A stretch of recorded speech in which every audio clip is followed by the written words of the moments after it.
थे जमालुद्दीन अफगानी। ये उसका पार्ट 3 है जिसमें हम इसकी पॉलिटिकल थॉट को डिस्कस कर रहे हैं। ठीक है, अब इसमें हम फ़िलासफ़ी देखेंगे, फ़िलासफ़ी ऑफ हिस्ट्री। जमालुद्दीन की जो फ़िलासफ़ी ऑफ हिस्ट्री है इसके ऊपर क्या डिस्कशन है वो हम इसको अंडरस्टैंड करेंगे। अब बेसिकली जमालुद्दीन अफगानी क्या कहते हैं, अफगानी साहब ये कहते हैं कि अपनी बुक है इनकी रेफ्यूटेशन ऑफ मटेरियलिस्ट्स, रेफ्यूटेशन ऑफ मटेरियलिस्ट्स। ठीक है, तो इसमें वो बात करते हैं कि जो मटेरियलिज्म है वो नहीं होनी चाहिए। डेमोक्रिटस और जो डार्विन के जो फिलोसफर्स हैं उनको वो साइड करते हैं और उनको क्रिटिसाइज़ करते हैं कि जो डार्विन, डेमोक्रिटस और डार्विन है इनको वो क्रिटिसाइज़ करते हैं कि ये जो लोग थे नेचुरलिस्ट थे ना, ये कौन थे, नेचुरलिस्ट थे प्लस मटेरियलिस्ट फिलोसफर थे।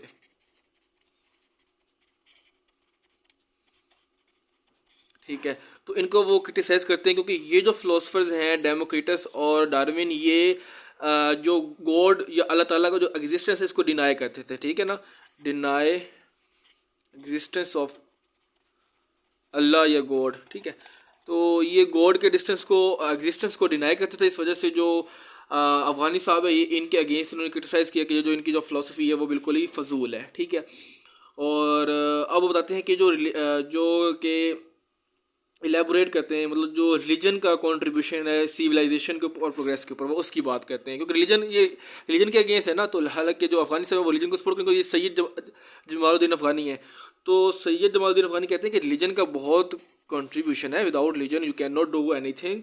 वो कहते हैं कि इसकी कंट्रीब्यूशन है सिविलाइजेशन के अंदर, ठीक है, और प्रोग्रेस के अंदर। बगैर रीजन के आप ना सिविलाइजेशन बन सकती है ना आप प्रोग्रेस कर सकते हो। इनका ये पॉइंट ऑफ व्यू था। अब वो कहते हैं कि ये जो रिलीजन है उसने ह्यूमैनिटी को 3 बिलीफ सिखाए हैं।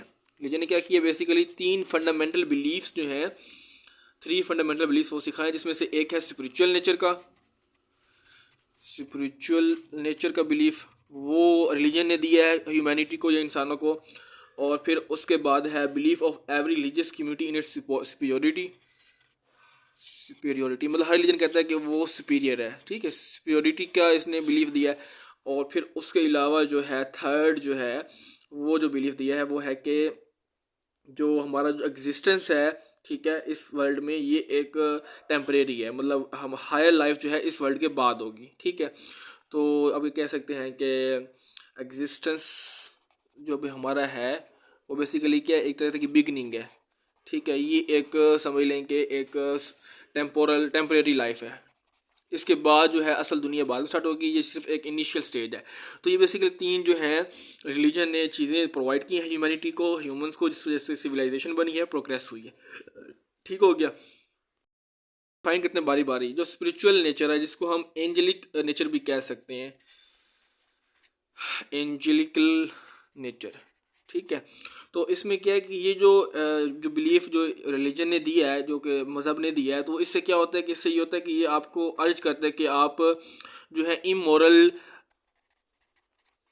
जो एक्टिविटीज़ हैं, जो टेंडेंसीज़ हैं, उनसे दूर रहें। ठीक है, जो कोई भी आप रिलीजन उठा कर देख लो इसमें क्या स्पिरिचुअलिटी है, खासतौर पर इस्लाम की बात करें क्योंकि इस्लाम के ये जो हमारे फिलोसफर हैं तो कहते हैं कि जो ये होते हैं रिलीजन, आपको जो इस्लाम है वो आपको स्पिरिचुअल नेचर की बात कर रहा है, एंजेलिकल नेचर की बात कर रहा है। तो अगर आप अच्छे हैं तो आप बुराई से दूर रहेंगे।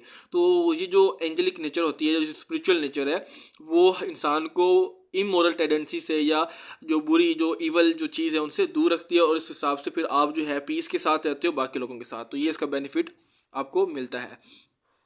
नेक्स्ट क्या है, फीलिंग्स ऑफ सुपीरियोरिटी। अब जो फीलिंग ऑफ कम्पिटेटिव सुपीरियोरिटी है इसका बेनिफिट है क्योंकि जब आप अपने आप को सुपीरियर फील करते हैं तो आपके अंदर एक सेंस ऑफ कम्पिटिटिवनेस जो है वो जनरेट होती है, और फिर आप स्ट्राइव करते हो कि आप अपने आप को इम्प्रूव करो।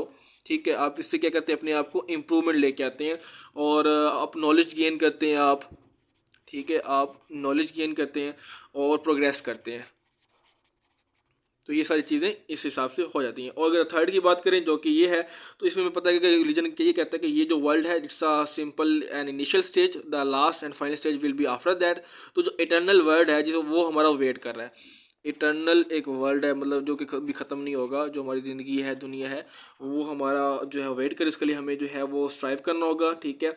और वो हमें फिर मोटिवेट करता है, इस वजह से हम जो है, मतलब जो रिलीजन है, हमें वो मोटिवेट करता है कि हम जो है ईवल से दूर रहते हैं, ठीक है। और कोई भी मलाइस या मतलब मलिशियस और जो बुरी बातें हैं या बुरे काम हैं या गुनाह वाले काम हैं या जो गलत काम है, उससे हम दूर रहते हैं और हम जो है लव और पीस और जस्टिस की तरफ मूव ऑन करते हैं। तो ये सारी उनकी जो है वो फिलॉसफी है, ठीक हो गया। अब ये कहते हैं कि जो रिलीजन होता है वो इंसान जो है, जो भी उसका बिलीवर है, उसमें तीन जो है वो ट्रेड्स जो है वो तीन जो ट्रेड्स हैं वो उसके अंदर वो इम्प्लांट करता है। ऑनेस्टी का ट्रेड्स कौन सी, ऑनेस्टी आती है इंसान में, ठीक है। इसके अलावा है मोडेस्टी, आप आजिज़ होते हो। और इसके अलावा है ट्रुथफुलनेस, आप सच्चे होते हो, ठीक है, ट्रुथफुलनेस। तो ये रिलीजन की एक अच्छी बात है कि कोई इंसान कितना इम्प्लांट करता है। इसके अलावा ये कहते हैं कि जो भी तमाम जो नेशंस हैं, अगर हम उसको देखें तो वो इसी वजह से वो ग्रेट नेशंस हैं, इसी वजह से वो सुपीरियर हैं, क्योंकि उन्होंने इन ट्रेड्स को क्या किया हुआ है, कल्टिवेट किया हुआ है, इन ट्रेड्स को फॉलो कर रहे हैं। इन्हीं ट्रेड्स की वजह से वो आज सुपीरियर हैं और वो तरक्की याफ्ता है, ठीक है। इसी ट्रेड्स की वजह से वो कहते हैं कि जो ग्रीक जो थे लोग, जो ग्रीक्स के जो लोग थे, वो उन्होंने पर्शियन एम्पायर को ख़त्म कर दिया था। पर्शियन जो एम्पायर थी उसको जो है वो डिस्ट्रॉय कर दिया था। और जैसे ही ग्रीक्स के लोगों ने इस चीज़ों को छोड़ दिया, इन ट्रेड्स को गिव अप कर दिया और मटेरियलिज्म की तरफ मूव कर गए, ठीक है। जैसे ही वो मटीरियलिज्म और हिडोनिज्म मतलब प्लेजर की बात कर रहे हैं कि जहाँ पे बेनिफिट हो, खुशी हो। जैसे ही वो इस गेम में आ गए तो क्या हुआ कि जो ग्रीक्स के लोग थे वो फिर क्या हो गए, वो फिर डिके उनका हो गया, उनकी उनकी डिस्ट्रक्शन स्टार्ट हो गई, उनका डिक्लाइन स्टार्ट हो गया ना। तो ये सारी चीज़ें इसमें आ जाती हैं। कहते हैं कि जो मुस्लिम एम्पायर थी, मुस्लिम एम्पायर्स, उनकी मॉरल वैल्यूज हाई थी, मटेरियलिज्म नहीं थे, तो वो ग्रो कर रहे थे, वो डेवलप थे, उनका रूल था। और उनकी जब मॉरल और रिलीजियस फाउंडेशन स्ट्रॉन्ग थी, मॉरल और रिलीजियस जब फाउंडेशन उनकी स्ट्रॉन्ग थी, तो वो उन्होंने मतलब ग्रीस और पर्शियन को पीछे छोड़ दिया था। लेकिन जैसे ही मुसलमानों ने अपनी मटेरियलिज्म की तरफ मूव करने लग गए, तो वो उनकी जो है वो डिक्लाइन वो स्टार्ट हो गया। जो इनकी थ्योरी ऑफ हिस्ट्री है अफगानी की, अगर हम बात करें थ्योरी ऑफ हिस्ट्री की, तो हमें पता चलता है कि जो कहते हैं कि रिलीजन जो है, जो इस्लाम है, जो मज़हब है, वो कैटालिटिक फोर्स है। कैटालिटिक फोर्स मतलब इंसान की तरक्की के लिए बड़ा ही इम्पोर्टेंट एक एलिमेंट है, इंग्रेडिएंट है ह्यूमैनिटी की प्रोग्रेस के लिए। और वो कहते हैं कि जो रिलीजियस है, जो रिलीजियस बिलीफ है, जो रिलीजन है, वो कह रहे हैं कि ये सुपर नेचुरल एस्पेक्ट के ऊपर नहीं होना चाहिए, ठीक है। इसकी जो फाउंडेशन है या इसकी सारी जो बेस है वो होनी चाहिए डिमॉन्स्ट्रेशन के ऊपर। साउंड डिमॉन्स्ट्रेशन मीन्स कि वो उन बातों के ऊपर हो जो कि लॉजिकल हो, जिनको आप कंप्रीहेंड कर सको, ठीक है। और वैलिड प्रूफ के ऊपर हो। वैलिड प्रूफ मीन्स यही है कि आप पास एविडेंस हो, रीजनिंग हो, और आप उस चीज़ को by your brain mental abilities आप उसको एक्सेप्ट कर सको। तो इस हिसाब से जो वानी साहब हैं वो रैशनलिज्म की बात कर रहे हैं कि इस्लाम में रैशनलिज्म होना चाहिए, ठीक है। रैशनलिज्म होगा तो फिर मॉडर्निटी आएगी। तो वो उस हिसाब से एक तरह से मिडल मैन भी इनको कहा जाता है कि मिडल जो साइड इन्होंने ली थी कि ना बहुत मॉडर्निज्म की तरफ जाना है, जो सेकुलर मॉडर्निज्म चला जाएगा, ना बहुत आपने ट्रेडिशनलिज्म की तरफ जाना है, ना ही बहुत आपने कंजर्वेटिव होना है। एक मिडल साइड उन्होंने ली थी ताकि, और ये मिडल जो साइड थी ये सैयद अहमद के खिलाफ थी, मतलब जैसे सैयद ने मिडल साइड टाइप ली थी ना, इसी तरह ये भी थी। लेकिन ये कहते थे कि इस चीज़ को हासिल करके डेवलप होकर ये एम्पीरियलिस्ट जो पावर्स है उनको ख़त्म कर दें, ना कि उनको सपोर्ट करें। जैसे सैयद अहमद खान कहते थे कि उनको सपोर्ट करें, उनके साथ काम करें, ठीक है, उनसे नेगोशिएशंस करें और अपनी जो है वहाँ से बात मनवाएं। जो अफगानी साहब ये कहते थे कि आप जो हैं मॉडर्निज्म की तरफ आएँ, ठीक है, रैशनैलिटी को लें, लेकिन उसके बाद आप अपनी जो है, अपनी जो आपकी जो लैंड है उसको सिक्योर करें और आप अपनी पावर को इस्टेब्लिश करें, जो आपकी अपनी पावर है बेसिकली ना। तो इस हिसाब से हमें अफगानी की जो थिंकिंग की पता चलती है, मॉडर्निटी का एलिमेंट हमें नज़र आता है, ठीक है। और इसके अलावा जो इसके अलावा बात करते हैं कि जो ह्यूमैनिटी की जो क्वेस्ट है, लाइक मॉरलिटी, ट्रुथफुलनेस और इंटेग्रिटी, उसके ऊपर ये बेस उनका कर रहा है। मतलब रैशनलिज्म भी है और वो जो है आपके पास मॉरल जो वैल्यूज़ हैं, जो ट्रेड्स हैं, वो भी उनको कहते हैं कि साथ में होनी चाहिए। फ्रेंड्स, जो अफगानी साहब हैं उनकी जो फ़िलोसफिकल अगर व्यूज़ की बात की जाए तो वो बहुत ही समझ लें कि उनके जो व्यूज़ हैं फेथ के हिसाब से तो उन्होंने ह्यूमन माइंड में काफ़ी मतलब ह्यूमंस को काफ़ी हेल्प आउट किया ना, कि उससे उन्होंने इनक्रेज किया कि लोग जो है इनोवेशन की तरफ मूव करें। ठीक है, लोग जो है इनोवेशंस की तरफ मूव करें जो कि नॉलेज के ऊपर बेस कर रहा हो, ना कि इग्नोरेंस के ऊपर। मतलब वो इग्नोरेंस को जो है क्रिटिसाइज़ करते थे और नॉलेज की बात करते थे। इसके अलावा वो कहते थे कि ह्यूमन के पास ह्यूमन इटसेल्फ अल्लाह ताला की बहुत बड़ी जो है सुपीरियर क्रिएशन है, तो वो काफ़ी मिरेकल्स कर सकती है। और वो जो है इस्लाम के जो इंसान जो है, जो ह्यूमन जो है वो सुपीरियर क्रिएशन है, तो वो उन्होंने कहा था कि ये सारे यूनिवर्स को कंकर कर सकता है। इवन कि इन्होंने प्रिडिक्ट भी किया था कि जो इंसान है वो चांद तक पहुंच जाएगा ना, वो पहुंच सकता है। तो वो आपको पता बाद में जो है वो सच साबित हुआ। तो इस तरह करके उन्होंने कहा कि इंसान जो है वो जो इस यूनिवर्स के जो सीक्रेट्स हैं उनको चैलेंज करता है, उनको अनरेवल करता है, एक्सप्लोर करता है और उनको फिर कंकर करता है। इसके अलावा फ्रेंड्स, इन्होंने डार्विन की जो थ्योरी ऑफ एवोल्यूशन है उसको क्रिटिसाइज़ किया।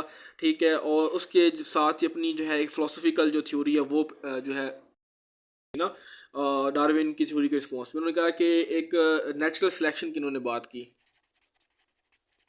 नेचुरल सिलेक्शन, ठीक है, जैसे डार्विन ने बात की थी ना नेचर की, इसी तरह इसने भी बात की। सर्वाइवल कहते हैं कि जो सर्वाइवल है वो उसी को होगा जो कि स्ट्रॉन्गेस्ट होगा। ठीक है, और जो फिटेस्ट होगा। इवन दो कि उन्होंने भी यही कहा था, लेकिन डार्विन की थ्योरी और है, इनकी थोड़ी सी डिफरेंट है ना। वो एग्जांपल देते हैं जैसे एक पौधा है, उसकी एग्जांपल देते हैं प्लांट जो है, अगर जिस प्लांट को आप जो जो जो जो प्लांट ज़्यादा स्पेस घेरेगा और जो जिसको ज़्यादा फूड मिलेगा या जो ज़्यादा स्ट्रगल करेगा वो मतलब प्लांट जो है सक्सेसफुल होगा। मतलब एग्जांपल देती है कि एनिमल्स की एग्जांपल ले लें, प्लांट्स की ले लें, ह्यूमंस की ले लें, तो वो उसी में से वही सर्वाइव कर पाता है जिसके पास जिसका पोटेंशियल ज़्यादा होता है, जिसकी जो फिटेस्ट ज़्यादा होता है, जो स्ट्रॉन्गेस्ट ज़्यादा होता है। जो वीक होता है वो पीछे रह जाते हैं। इवन कि उनकी भी ये थ्योरी डार्विन की, बट फिर भी इनके अंदर कुछ ना वो डिफरेंसेस हैं जो कि उन्होंने एक्सप्लेन किए थे।